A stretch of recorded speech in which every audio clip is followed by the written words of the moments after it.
தற்போதைய அண்மை செய்தி. ராமேஸ்வரம் நகராட்சிக்கு உட்பட்ட பெரிய பள்ளிவாசல் குடியிருப்புகளை மழைநீர் சூழ்ந்துள்ளது. இதுகுறித்த தகவல்களை வழங்குவதற்காக செய்தியாளர் ரகு இணைப்பில் உள்ளார்.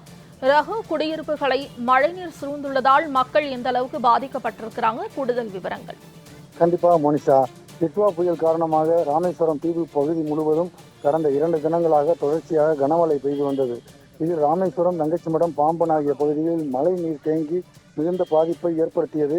இந்த நிலையில் மழை நின்று 2 நாட்களாகியும் ராமேஸ்வரம் பள்ளிவாசல் தெரு பகுதியில் 50க்கும் மேற்பட்ட வீடுகளை அந்த பகுதியில் உள்ள குடியிருப்புகளை சுற்றிலும் மழைநீர் குளம் போல தேங்கி கிடப்பதால் வீட்டிற்குள்ளே தங்கியிருக்க முடியாத ஒரு சூழல் நிலவி வருகிறது. பள்ளிவாசல் தெரு பகுதியில் உள்ள பொதுமக்கள் இந்த நிலைமையில் அங்கு தங்க முடியாத சூழலில் வீடுகளை பூட்டிவிட்டு உறவினர் வீடுகளுக்கு பலர் சென்று விட்டனர்.